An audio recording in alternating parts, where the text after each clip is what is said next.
Supreme কোর্টে পিছিয়ে গেল আইপ্যাক কাণ্ডে ইডির করা মামলার শুনানি।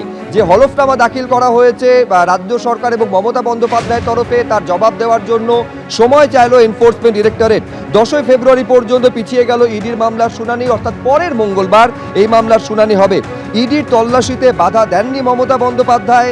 ইডির অনুমতি নিয়েই পার্টি সংক্রান্ত নথি নিয়ে এসেছিলেন মুখ্যমন্ত্রী। যে হলফনামা মুখ্যমন্ত্রী এবং রাজ্য সরকার সুপ্রিম কোর্টে জমা দিয়েছে, সেখানে এই দাবি করা হয়েছে।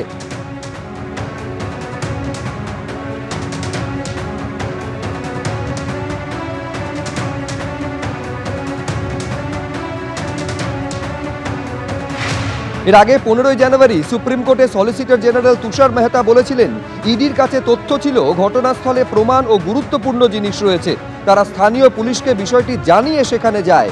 মুখ্যমন্ত্রী ডিজি এবং ডিসি কে সঙ্গে নিয়ে সেখানে আসেন। তারা সেখান থেকে জিনিসপত্রগুলো নিয়ে যান, যা চুরির মতো অপরাধের শামিল। মুখ্যমন্ত্রী একজন ইডি অফিসারের মোবাইল ফোন সহ সবকিছু নিয়ে যান। রাজ্য পুলিশ এবং মুখ্যমন্ত্রী কি এটা করতে পারেন?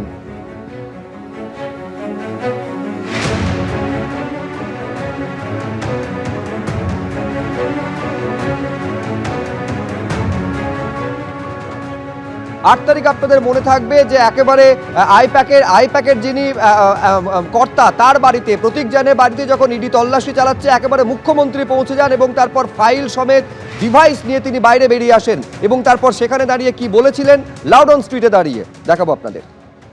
So my hard disk, phone, hard disk, all they are collecting, and they have already attacked my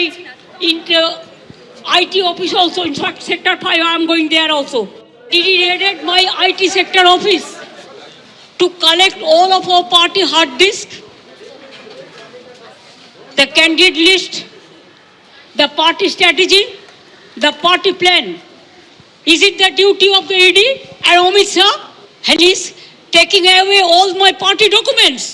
যখন অফিসে কেউ ছিলই না প্রায়, এবং তারা এসে আমাদের পার্টির সব ডেটা, সমস্ত ল্যাপটপ, সমস্ত আইফোন বা ফোনে যে সমস্ত স্ট্র্যাটেজি আছে ইলেকশনের, ইনক্লুডিং SIR, আমাদের কাজ চলছে। এবার এই নিয়ে যে শুনানি ছিল ইডির করা মামলার এই আইপ্যাক কাণ্ডে, সেই শুনানির দিন কিন্তু পিছিয়ে গেল। আগামী মঙ্গলবার হতে চলেছে সেই শুনানি সর্বোচ্চ আদালতে। বিরোধী দলনেতা কি বলছেন একবার দেখুন।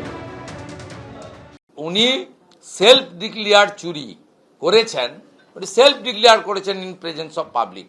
মুখ্যমন্ত্রী যা বলেছেন, হলফনামায় ভয়ে, চাপে বাঁচার জন্য আতঙ্কিত, দিশাগ্রস্ত, জেলে যাওয়ার আতঙ্কে থাকা এই মুখ্যমন্ত্রী, তিনি মিথ্যা হলফনামা দিয়েছেন। উনার কথার সঙ্গে হলফনামার কোনো মিল নেই।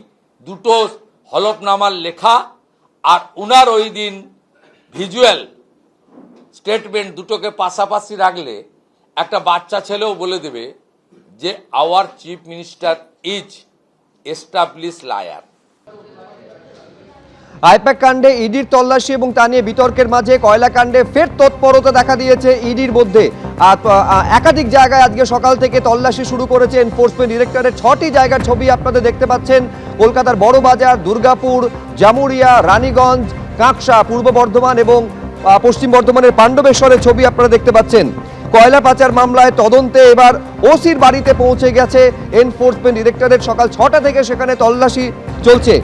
একই সঙ্গে দুই প্রতিনিধি আমাদের রয়েছেন সরাসরি। একদিকে রয়েছেন দুর্গাপুর থেকে আমাদের প্রতিনিধি রয়েছেন মনোজ বন্দ্যোপাধ্যায় এবং জামুরিয়া থেকে আরেক প্রতিনিধি কৌশিক গাতাইত রয়েছেন। আমি শুরুতে মনোজ, এই কারণে তোমার কাছে যাব, বুদবুদ থানার যিনি সদ্য দায়িত্ব পেয়েছেন ওসি, তার বাড়িতে সকাল থেকে তল্লাশি চালানো হচ্ছে। এখনো পর্যন্ত কি কি পাওয়া গেল? একদম সুব্রজিৎ, তোমাকে সরাসরি দেখাবো সকাল থেকে ঠিক 5:45 নাগাদ এই যে বাড়ি, দুর্গাপুরের সিটি সেন্টারের অভিজাত এলাকা, সেইখানের এই যে বাড়ি, মনোরঞ্জন মণ্ডল, আসানসোল দুর্গাপুর কমিশনারেটের একজন সাব ইন্সপেক্টর, সে একাধিক থানায় ওসি পোস্টিং তার হয়েছে।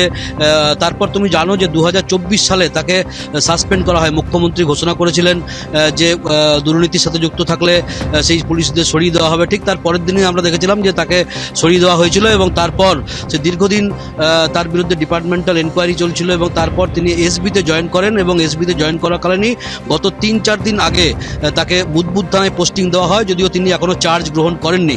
তার মধ্যেই আজকে সকালবেলায় 6:45 নাগাদ ইডি আধিকারিকরা যেরকম দুর্গাপুরে আরও অন্যান্য জায়গায় গেছে সেরকম এই একেবারে একাধিক জায়গায় একসঙ্গে তল্লাশি চলছে। আমি দুর্গাপুরের পাশাপাশি জামুরিয়ার ছবি আপনাদের সামনে রাখবো, যে হার্ডওয়্যার ব্যবসায়ীর বাড়িতে তল্লাশি চলছে এবং যেখান থেকে বিপুল পরিমাণে টাকা উদ্ধার এখনো পর্যন্ত হয়েছে। কৌশিক গাতাইত সর্বশেষ পরিস্থিতি আপনাদের সামনে তুলে ধরবেন।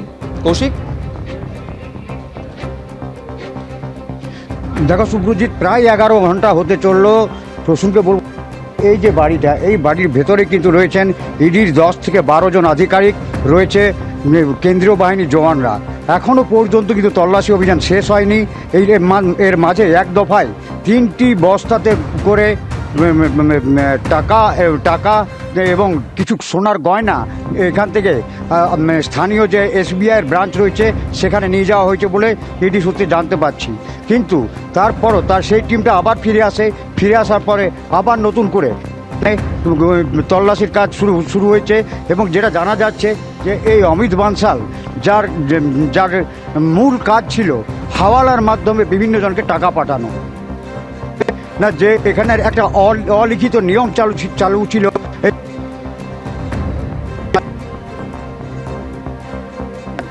যান্ত্রিক গোলযোগের কারণে কৌশিক গাতাইত আমাদের প্রতিনিধির সঙ্গে যোগাযোগ বিচ্ছিন্ন হয়েছে। এখনো পর্যন্ত 11 ঘন্টা পেরিয়ে যাওয়ার পরেও তল্লাশি চালিয়ে যাচ্ছে এনফোর্সমেন্ট ডিরেক্টরেট। এবিপি আনন্দ, এগিয়ে থাকে, এগিয়ে রাখে।